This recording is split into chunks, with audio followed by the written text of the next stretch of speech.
On day one, I will revoke Joe Biden's cruel policies on so-called gender-affirming care. We'll also investigate whether Big Pharma or others have illegally marketed hormones and puberty blockers which are in no way licensed or approved for this use.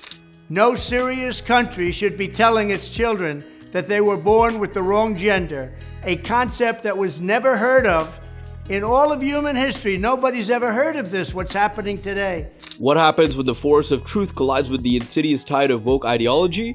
The answer became clear when former President Donald Trump shut down media narratives in an unforgettable way. The pronoun debate: Trump versus woke identity politics. During a conversation with the media, former President Donald Trump confronted the growing trend of identity politics head-on. When asked, "What are your pronouns?" Trump's response was blunt: "I don't want pronouns." Kamala Harris in her Twitter bio, which I never noticed until this morning, states her pronouns as she/her. What are your pronouns? I don't want pronouns. He expressed his clear rejection of the concept, leaving the reporter visibly flustered. Trump didn't stop there. He questioned the idea of gender fluidity by asking, "What is that?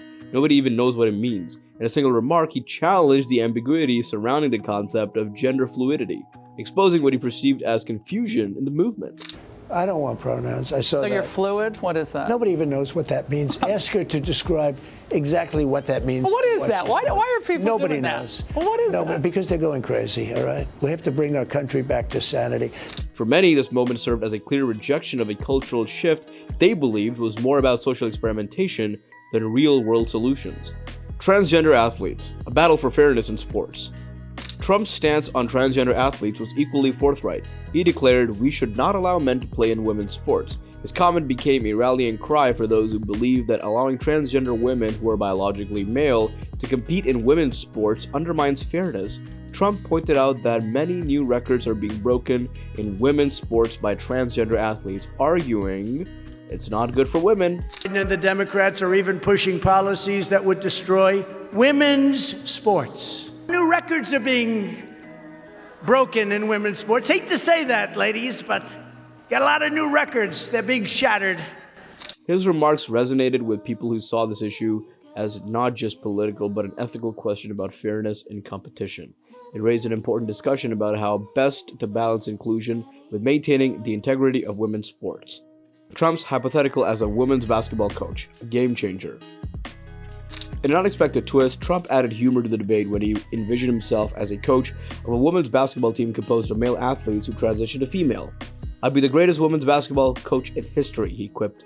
The image of an all-star team led by former NBA stars like LeBron James was designed to highlight the absurdity of allowing biologically male athletes to dominate women's sports.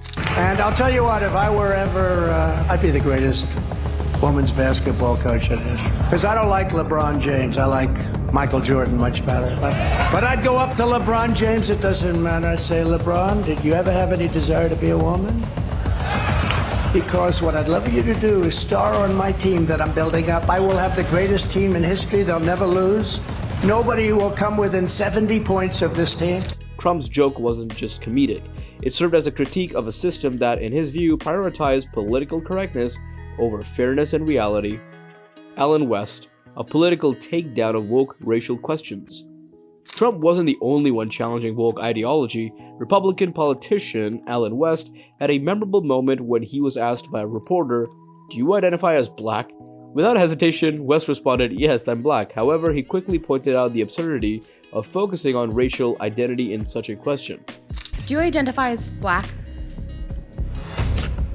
No, it's a serious question because you might not identify. Can you please put the mic? Thank you. Okay. When I walked into the room, I am not done with my question. Oh, young lady. I'm just asking you to listen to me. And I'm about to answer the first question. But I didn't finish my question. Okay. Yeah, I'm black. West shifted the conversation to a more pressing issue, the lack of equal opportunities. Citing the record low unemployment rates among Black and Hispanic communities, he emphasized that equality of opportunity rather than equality of outcomes was the real issue. West's response directly challenged the idea that systemic racism was the primary force behind racial disparities. 9% of the people in this room are black, and we're all not here for you. Do you think there are racial inequalities in America? And how do you feel about Trump increasing both economic inequality and discrimination for people of color and LGBTQ people? What about violence against marginalized people in the United States? Can you talk about that? Well, the subject was about, national security and foreign policy. But I will tell you that I think in the minority community and the black community, I think they're pretty happy that unemployment isn't at an all-time low in the United States of America for Hispanic and black communities, and that's the truth. As a matter of fact, overall unemployment is an all-time low. So if you want to break the pay gap or racial inequality gap, the most important thing is my parents taught me, who were black, born and raised down south, was about equality of opportunity and not equality of outcome. The fight over LGBTQ+ representation, when Piers Morgan takes a stand. The debate over LGBTQ+ rights continued with Piers Morgan, who found himself at odds with the comedian James Barr regarding the direction of the Pride movement. Barr argued that the inclusion of various identities in the LGBTQ+ acronym had made the movement too broad, shifting the focus away from its original intent.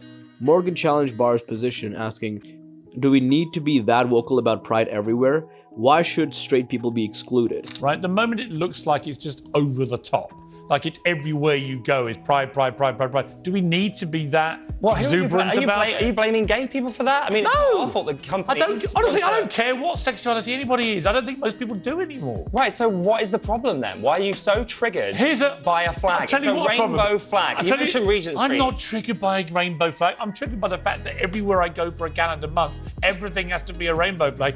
Well, I'm triggered that everywhere I go for the entire year, everything has to be straight. Why is straight everywhere? Where's my straight flag? Why am I constantly getting straight? Where is my straight flag? Morgan's comments struck a chord with those who felt the movement had expanded too far, alienating some in the process by overshadowing its core goals. Piers Morgan's showdown with woke journalists. The battle over transgender athletes continued with Morgan, who hosted a panel with journalists discussing the issue. One journalist insisted that transgender women should be allowed to compete in women's sports. Morgan quickly refuted this, asking, "Why do we have separate genders in the Olympics then?" Because women would never win if they competed against men. There's a reason we separate sexes in the Olympics, in the World Championships, because otherwise women would never win anything. Look, I think... So that's why we do it. It's not because women aren't great athletes. Women would never win They're great athletes anything. when competing What a quote against people physically born like that. If you allowed women and men to compete in a generalized way, then women would win almost no medals. His argument highlighted the biological differences in physicality that make such competitions inherently unfair. The journalist struggled to counter Morgan's logic, and at that moment, Morgan reminded the audience that fairness and equal competition must always take precedence. So what do you think? Which part of this saga shocked you the most? Drop your thoughts below, and don't forget to like, subscribe, and share for more eye-opening stories and insights.